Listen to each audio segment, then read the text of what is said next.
We are now entering module 8 of our course, which is the final module, that is the chemical project economics.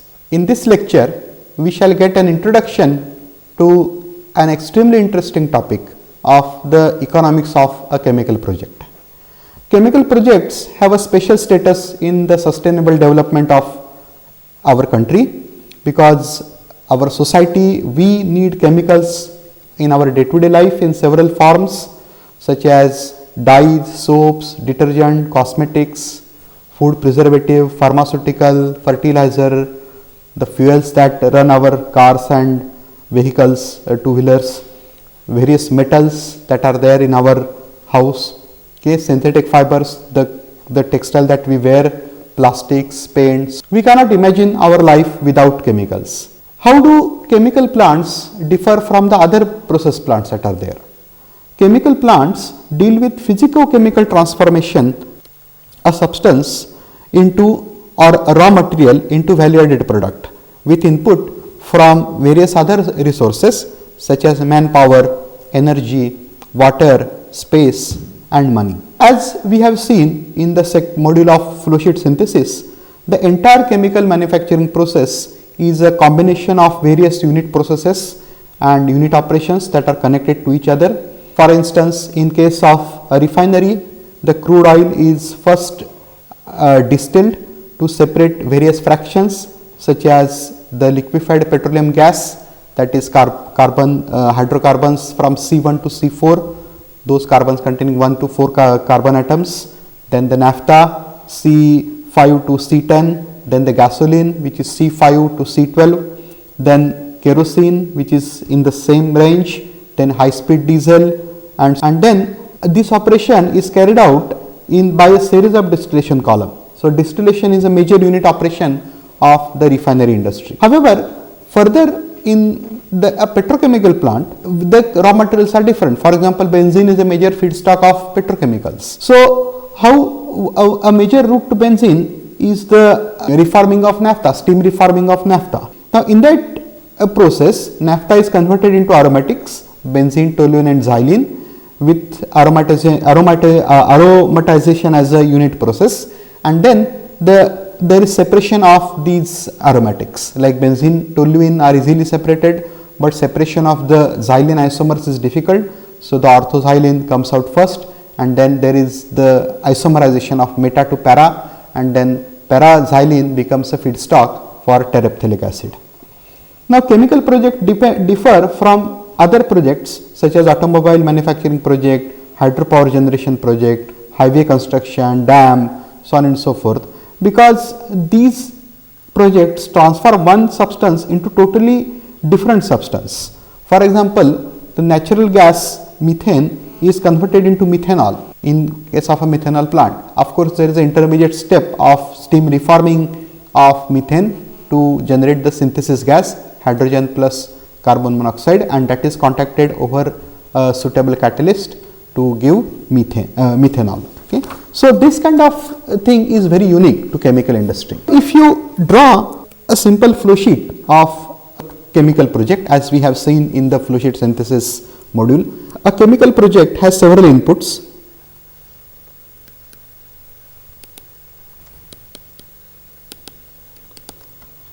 First, the raw material,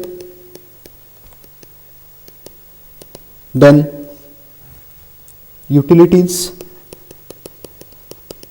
then the technical know-how, and then the capital, money, and then there are several outputs, the main product, the byproducts which could be desired or undesired, and then we also get several waste streams which are known as effluent, which are in all three forms: solid, liquid and gas.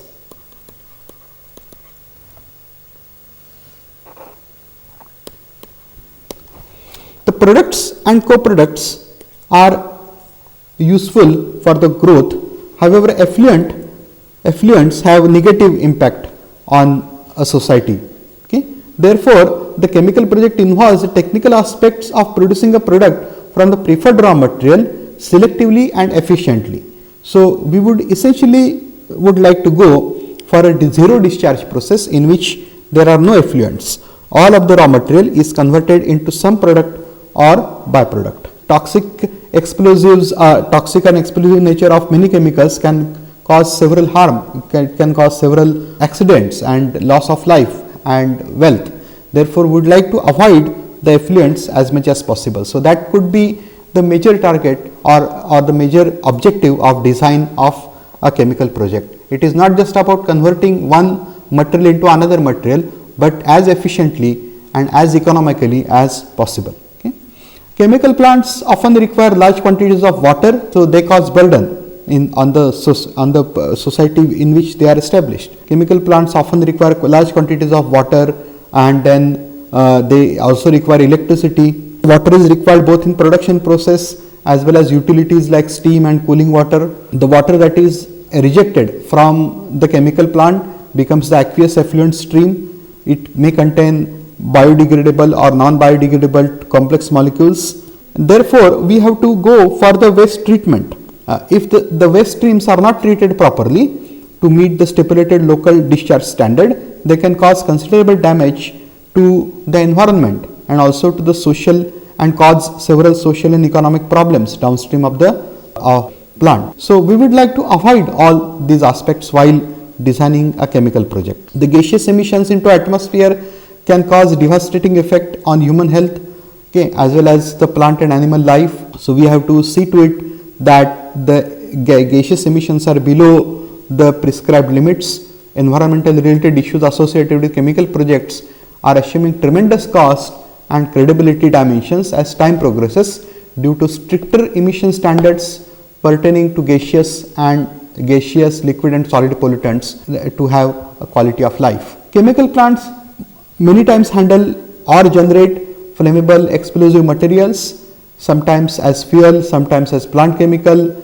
They are transported, they are received, uploaded, stored, handled at times under high pressure, temperature.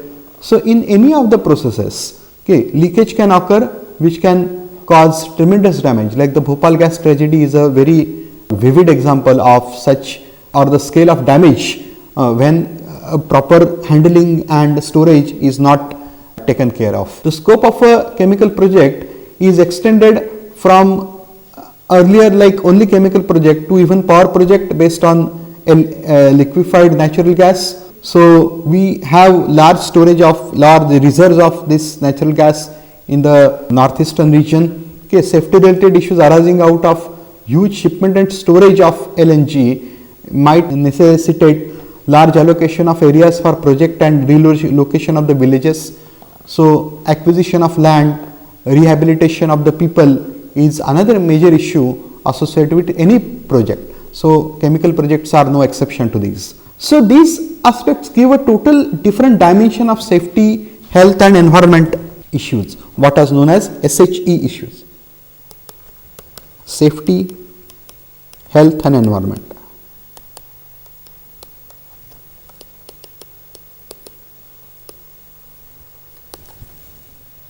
Technical and commercial aspects along with social requirement need to be considered during the project evaluation, and then this SHE is a major aspect. Let us try to see what is engineering and what is economics.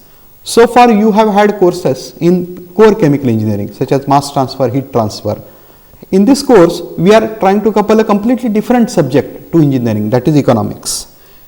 Now let us see the difference between them. In a broader sense, engineering is applied science and effectiveness of engineering is measured in terms of profit or money that is generated by the activities that are ethically acceptable. Economics from engineering point of view is a perfect blend of art and science of production and distribution of wealth quantified in terms of money or profit. Therefore, if you see these arguments, then you can conclude that engineering and economics are two sides of the same coin, or in other words, it is very difficult to separate economics from engineering, or engineering is incomplete without having a proper economics background. Let us see what is chemical project engineering. Chemical project engineering could be termed as successful implementation of an idea into reality. When we say success, then obviously comes like what is defined as success. The success is measured in terms of three aspects. First, the profit or money that is generated. Then second, the non-monetary returns. And third are the social gains that are obtained before and after project implementation. The technical activities in the project engineering are system engineering, equipment design, material selection, procurement and coherent and comprehensive construction of all plant components into a production unit. So that point we note, success of project engineering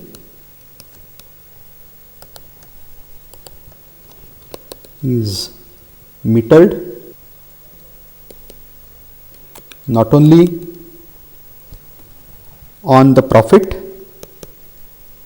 but also socio-economic gains.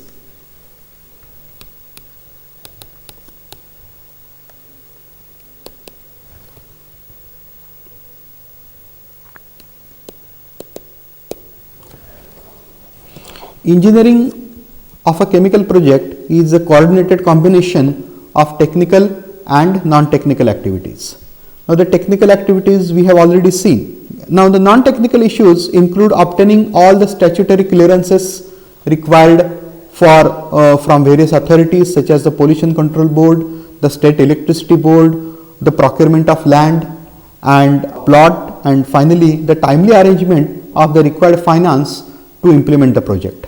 These are important because the timely construction of project is controlled by the availability of sufficient money as and when required. So the capital, you have to make sure, perfectly sure of your funds before you even start thinking of implementing a chemical project. Delays often cause project cost overrun, and then if your competitors enter the market before you, then you may lose the control over the market. Okay? The ability of a project to generate enough profit to return all borrowed capital for the project with interest to financial institution and dividend to equity holders has to be proven on paper a priori with detailed techno-economical feasibility report in addition to risk analysis to avail the finance from various sources. We are going to have a module on financial analysis of the chemical project. We shall see the capital cost, the operating cost, and then various measures of assessing the profitability of the process. But this is something which is very important, that first of all you have to prove the profitability on paper before you go actually into the project. Apart from financial aspects, there are legal and statutory matters that need to be addressed. For example, there may be legal matters pertaining to conversion of land into non-agricultural plot. There might be some public interest litigation against the project. So you have to take care of all these things. Then the site specific clearances have to be obtained before you actually start the construction activity. And many times the market forces control the success of any business proposition. Market forces are very important.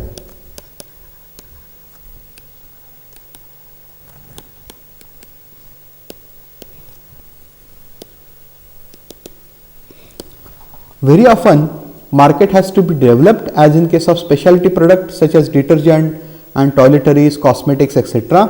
during project implementation. Hence it is to be watched and the project is to be modified in capacity and contents accordingly. Whenever you are starting a project, you have to see the market that is in surroundings. For example, the project, suppose the project is started in southern India and the market for the product is in northern India, then you have to take into consideration the cost of transportation and the actual price of your commodity in the North Indian market. At that time, you have to also take into consideration what are your competitors from the local area, and then whether your product stands in terms of quality as well as price in comparison with the local competitors. The time factor is very important. The time factor plays an important role in success of chemical project because of three reasons. First, long delay increases the interest on borrowing. If the all capital does not belong to you, if you have borrowed the capital either from the banks like IDBI, or if you have borrowed capital in the form of equities from people, you have to pay dividend and interest, and larger the delay, larger the interest on the borrowing. Second, project extension can change your market opportunities. As I just mentioned, if your project is not completed in time, your competitors may enter and they capture the market, and then the market hold goes down. And finally, the delay in the implementation can increase the project cost. We see several examples where the cost of the project has increased or even doubled in time because of the delay that has occurred. And obviously, all of these will affect your profitability adversely. So it should be noted that interpreter is looking forward to generate profit through the project rather and at a rate higher than that obtained from banks. Like suppose some person is investing money, buying shares of your company, investing money in your company, then you have to make sure that to encourage him to invest to greater and greater extent, you have to pay dividend at a rate higher than those paid by bank. So the banks are your competitor in the dividend. That point we have to note. Entrepreneur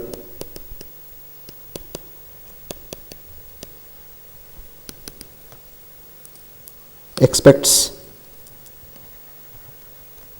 returns on investment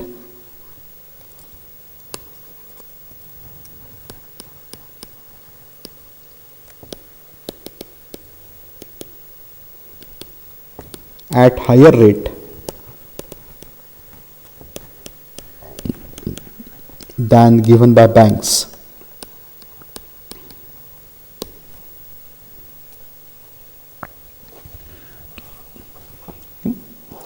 It is thus seen that for a chemical project, engineering and economics are not separable, and this is a topic that we address in this particular module of this course. So this module is rather unique to all the courses that have been offered in the chemical engineering domain of NPTEL. Okay. Now let us see what are the pre-project activities. Before you undertake any project, what are the activities that you have to do? First of all, defining a chemical project, or we can say, first of all, a project, whether it is chemical or otherwise, has to be defined before we take steps to implement it. Now this basic requirement needs to be addressed mainly by the entrepreneur or managers that are engaged in corporate planning. Okay. Now, what are the questions that come up while defining a chemical project? The first question is what to produce. You have to first identify the product or a series of products. Now, this will require extensive foresight and knowledge of the current as well as projected demand supply of the market.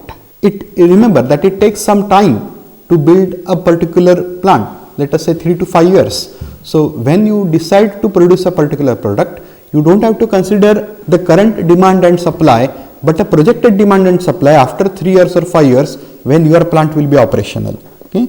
And then how much of the market that you are able to access. Okay? That is important thing. If this step goes wrong, then a lot of valuable time in the project is lost. Okay? And there is a history of several project concepts failing at this particular first question, like what should be your main product. Okay. Then the next question that we face is the production capacity, size or capacity of the project. It is determined by two factors. First, the market share of the product, and second, the economic plant capacity below which the price is not competent in the consumer market. Now remember, there is always an economy of scale. If you have put up a 10 tons per day plant and if you have put up a 100 tons per day plant, the per ton production cost goes down as the scale of production is increased. However, there is a limit as how much you can increase the scale. So you have to do market analysis. You have to see how much share of the product market share you are going to achieve from your production, and then you have to decide the economic capacity of the plant. And you have to decide that particular capacity below which the price is, you have to identify the plant capacity below which the price is not competent and then design a plant which is higher than that particular capacity. Now, there are examples where the markets were found to be far below than expectations after the plant was established, and also the capacity of the plant had to be doubled in few years to meet the overwhelming response from the market. So you need to contact an expert which has several years of experience who can predict the market trend with sufficient accuracy. Okay, so that is the second question in defining of a chemical project. The third question is how to produce. Okay, so that questions we note before we go ahead. Questions to be answered while defining project. The first two questions that we just discussed, what is the product or series of products, and second is the production capacity. The third question, the production technology, how to produce. Now for any product, we are already in 21st century, for any product there will be several processes available. So before you decide to go for a chemical project, it is a good idea to look for the technologies that are available in the project. So if you have done that homework, if one has the technology, then you save effort on technology search. But even then, you should always see whether any better technology is available, and secondly, is there any new technology that is under development. This is necessary because before investing into a project, it should be established that the project will not be technologically pushed into dustbin. Why? Because of the limitations or the constraint, government constraints. So the safety, health and environmental issues, the energy conservation issues, okay, then the quality management issue, then the land that is required. Okay, so you have to make sure that your technology is competent, not just because of the technology itself, but also the other related aspects as we just mentioned, safety, health issues, environmental issues, so on and so forth. So when these basic questions are answered, the more important question about the project cost and financing will have to be addressed. So before you go for detailed analysis, make sure that your technology is competent in every aspect. It is not only just low in the production cost, efficient in terms of the desired product, but it should also have least emissions, it should have least hazardous conditions, so on and so forth, to meet all the criteria or the constraints that are imposed by the government. The total project cost is typically the fixed capital investment plus working capital. So the cost of production gives you an idea of the day-to-day expenses. Okay. Now, then after you decide technology, you face two more questions. First, what are the returns on the project?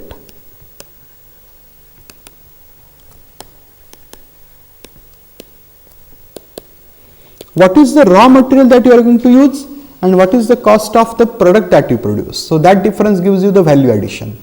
And is the value addition sufficient enough to make the investment attractive? That is the question. Okay. Investment should be attractive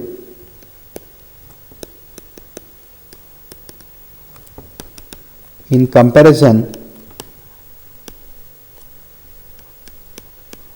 with alternate investments.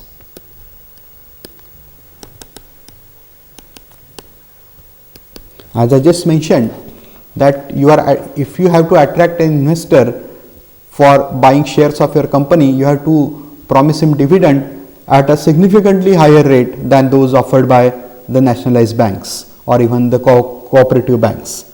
Then the second question that will come is that will project survive long enough and grow?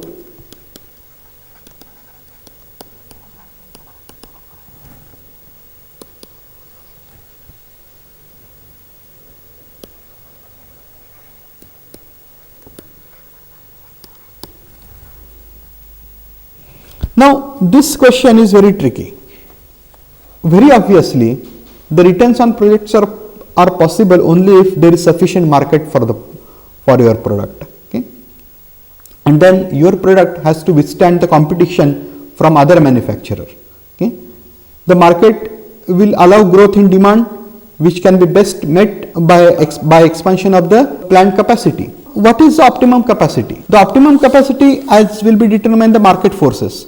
However, you should be able to go for change in production. Your production capacity should be flexible to meet the project demands. So that is thing. Project will grow obviously if the demand is increasing, or you are able to capture more and more share of the market by expanding in different parts of the country or having collaboration with other companies, local dealers, so on and so forth. So these are the questions that we have to answer while defining a project. Having answered these questions, the next thing is the type of the project or classification of the project.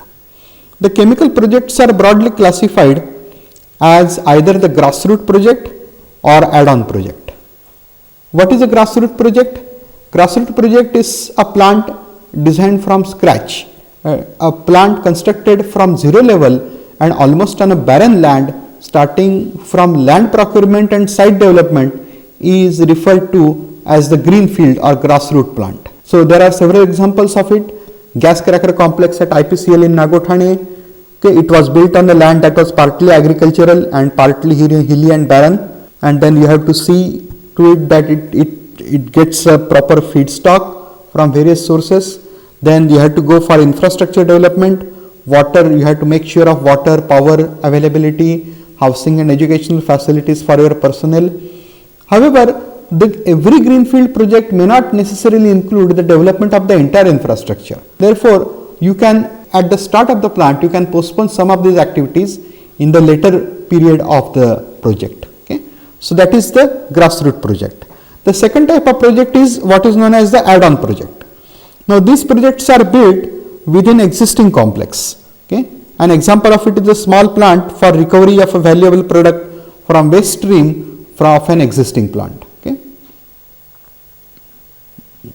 Now whether to go for such add-on plant depends on the financial condition of the company.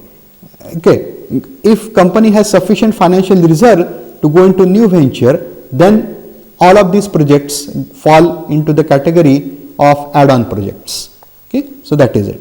These projects, add-on project, could be of several subtype. Okay, what are these? One is what is known as a battery limit project. Battery limit project, by definition, is a new plant using most of the available infrastructure of an existing plant, such as the utilities, administration building, security, tanks or the storage area, storage facilities, the effluent treatment plant, so on and so forth. The example of this is a plant to manufacture technical grade fumaric acid by scrubbing of gases of phthalic anhydride plant using orthoxylene feedstock. Okay, so this could be deemed as a battery limit plant. Then the next category is that of forward integration. Forward integration is essentially a project based on the products of existing plant as raw materials. Suppose you have several byproducts of your company which are not so harmful, which can be further upgraded to different value-added products. In that case, you would like to go for forward integration of the company by installing new plant. Now, example of this is if a phenol manufacturer decides to set up a bisphenol A project based on phenol and the co-product acetone, then this particular activity could be deemed as a forward integration, okay, of the existing plant. Then the third subcategory of add-on project is that of backward integration. Okay. If the project owner decides to manufacture the raw material for the existing project, then it can be deemed as the backward integration of the plant. An example in this category is that of diphenyl carbonate. Okay, when diphenyl carbonate is being manufactured using phenol and diethyl carbonate by an eco-friendly and safe technology, and the owner decides to set up a plant to manufacture diethyl carbonate, then that activity could be deemed as the backward integration. Then the fourth subcategory of add-on project is expansion of the project. Here it is simple addition of more capacity to existing facility, keeping the product and raw material same. That example could be adding naphtha cracker to the cracker complex to enhance the ethylene capacity. Okay, it could be called as expansion project or also known as horizontal integration. The fifth type of add-on project is that of diversification. the project owner may totally diversify into different product range. Like for example, a petrochemical producer, like the one who does steam reforming of naphtha to produce aromatics, could go for diversification in power generation. Power generation, we in India are tremendously short of power. So anyone who is generating power is going to make a lot of profit. That is why we see several private companies setting up power plants besides their refinery. So that could be a sort of a diversification. And then this electricity they can use not only for captive consumption, that is to meet the internal energy demands, electricity demands of the process, but they can also sell it to the government and the people. And the sixth type of add-on plant is what is known as a debottlenecking project. Debottlenecking project can be defined as replacement of the equipment and system in an existing plant to increase the production capacity, but using the same raw material and the products. An example of this category is the existing distillation tower with pall rings as packing material could be replaced with multi-filament wire gauze packing, or what is known as IMT, Pintolux metal tower packing, which have a low pressure drop as well as lower HETP, height equivalent to theoretical plate, so that you get products of better quality. So these are some of the examples of add-on projects. Let us see what are the other factors that are involved in classification of a chemical project. If we see a broad classification, then we can classify into three categories, okay, based on three different criteria. Further classification of chemical.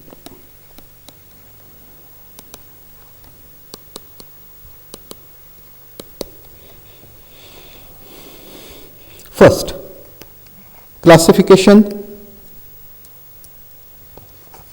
or let us say we write here criteria first. Further classification of chemical projects. Criteria, first is the price and size of a product.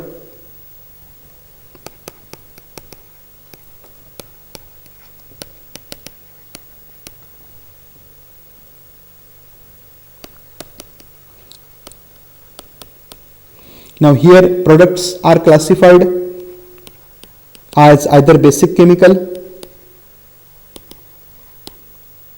like basic chemical could be methanol, ethanol, methane, ethane, ethylene, these are the basic chemicals.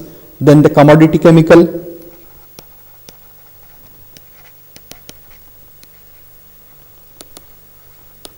commodity chemicals could be fertilizers, could be soaps, detergents, or specialty chemicals. Specialty chemicals could be the pharmaceuticals. The second criteria is that of the capital outlay or investment of the project.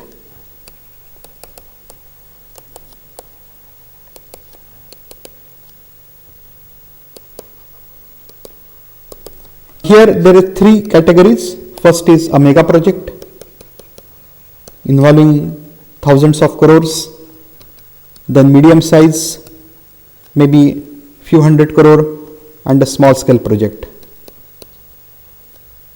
which could be up to 100 crore. Okay. Well, of course, these are very broad classifications. Then the nature of the product based on the industrial sector.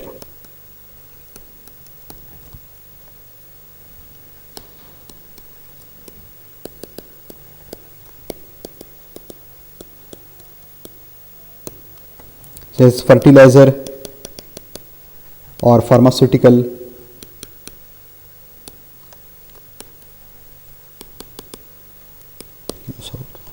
Now let us discuss each of these criteria in greater detail. Okay. Now first, the price and size of product.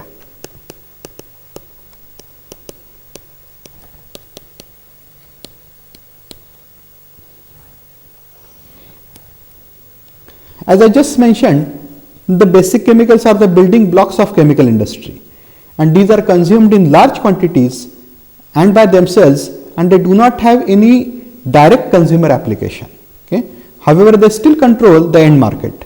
Therefore, they are produced in bulk to meet the market requirement and to derive economic benefits of size. Okay. So, the basic chemicals are low priced chemicals, high volume chemicals. So examples I have already given, like methanol, ethanol, ethylene, propylene, benzene, sulfuric acid. Okay, these projects need large investment and the capacities are also quite high. For example, the capacities could be 300,000 tons per annum of ethylene.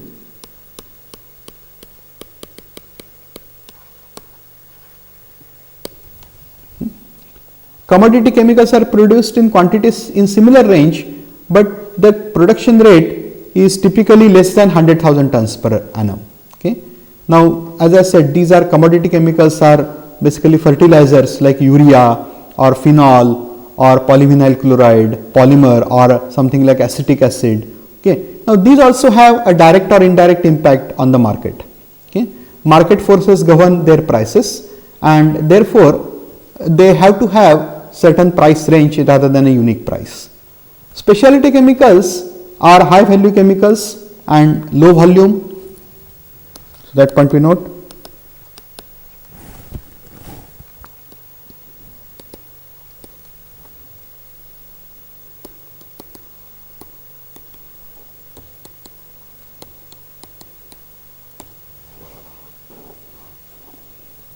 And many times the technical know-how of the specialty chemicals is quite guarded. Okay, so most of the things are patented and not available as regular technology. Then the project capital outlay, I already said, mega project is typically in the range of 10,000 crores, thousands of crores. Large project could be between 1,000 to 10,000 crore. Normal project could be between 100 to 1,000 crore. Small project could be in the range 25, 50 or at the most 100 crores. Okay, so on and so forth. So that is a criteria of project capital outlay. Then the criteria of industrial sector. Now industrial sector could be grouped in several broad industrial industries.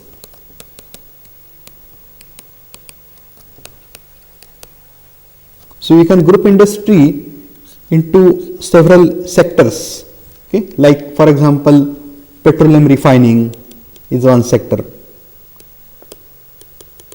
Then petrochemicals is another sector. Then agrochemicals. Then dyes and paints, so on and so forth. One more category could be listed as insecticides and pesticides.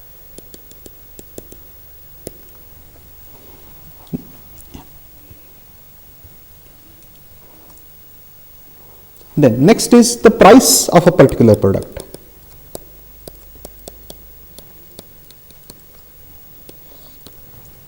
We know two words in common man's language, price and cost. Now literally these could be synonyms, but when we talk from economic point of view, they are different. So how these are related? Price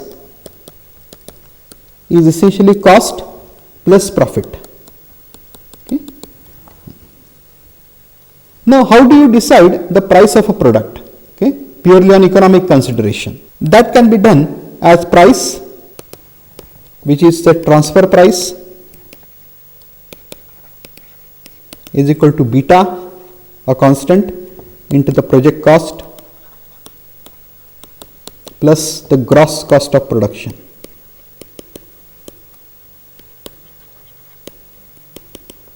Now, this factor beta essentially implies the return on investment, and beta has to be at least 1 minimum value. Let us see briefly the activities that are from project conception to project commissioning.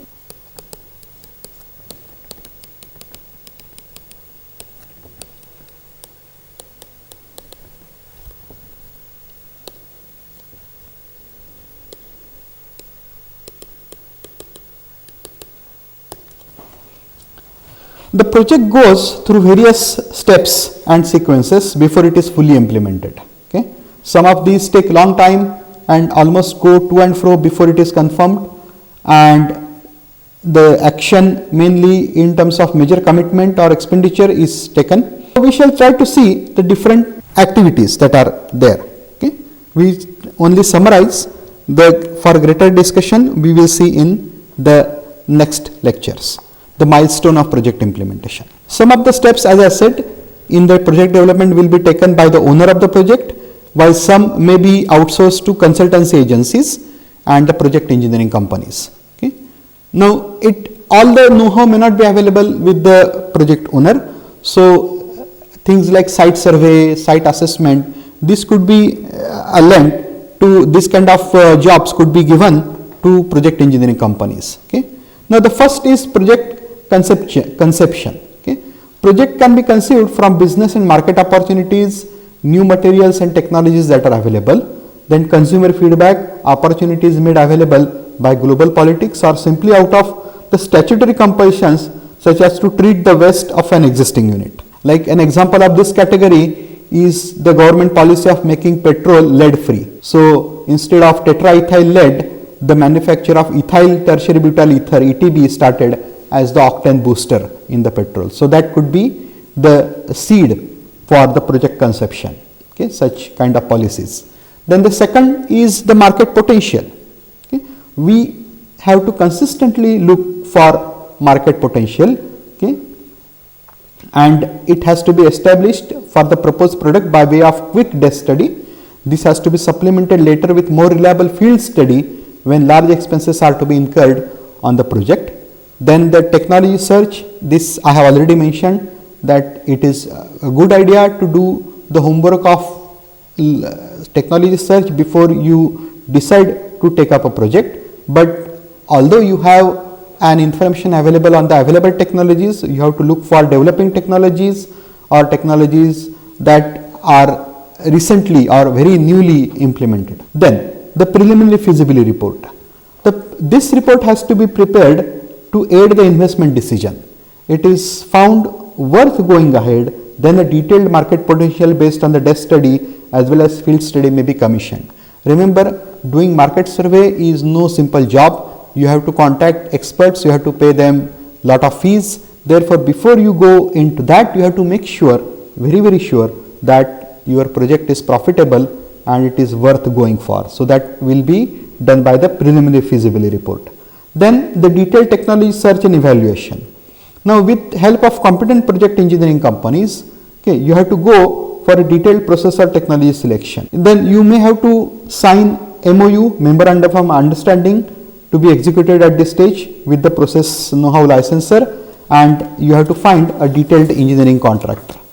Then comes the task of site selection. The site of the proposed project need to be selected. Site selection is a different topic in this particular module. I defer greater discussion later in this module. Then preparation of the detailed techno-economic feasibility report.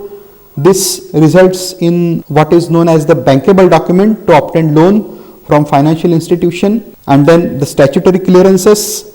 We have to obtain several clearances and approval from the central government as well as state government agencies, local statutory bodies such as Ministry of Environment, Ministry of Finance, Ministry of Forests, okay, and so on and so forth, with help of HAZAN, the hazard analysis, and HAZOP, the hazard operability studies. Okay. Environmental impact assessment study may also have to be taken into consideration. Then you have to look for a contractor, contractor for know-how and detailed engineering. Contract should be signed with a process licensor to supply of know-how. Contract should be signed with a detailed engineering contractor. Many times the contractor is recommended by the process licensor, so that saves you some job. Then comes the very important factor of project financing. By and large, the project is not totally financed by the promoter or investing the entire capital. Project owner may not invest entire capital. Some capital may be his own, some may be borrowed through bank, and some may be borrowed in the form of equities. So that financing you have to make sure before you go ahead. Okay. Then the project engineering. Now this project engineering involves detailed engineering, then procurement procurement of all equipment, then expediting inspection services, followed by construction of the plant, and finally comes the project commissioning. That is, after construction is completed, the mechanical commissioning of the plant is carried out. Okay, this is followed by process commissioning, during which the guarantee runs are performed by the process licensor, and then the project is handed over to the production personnel. Remember that if the plant is designed for capacity, let us say 1000 tons per day, it may not achieve that particular capacity right in the first year. So the capacity increases over years. So maybe in the first year the plant operates only to 60% of the capacity if the other factors are not, like for example the utilities like cooling towers or steam generating plants. If those do not go hand in hand, then it need not be that all construction may be complete and then you start. You can start production before the entire construction is taken over, but to a lower capacity. That is always feasible. So that is what is known as project commissioning. In the subsequent lectures, we shall take up issues pertaining to the subject of chemical project economics, such as the first of all estimation of the cost, then second the profitability analysis, then the depreciation, and then other factors.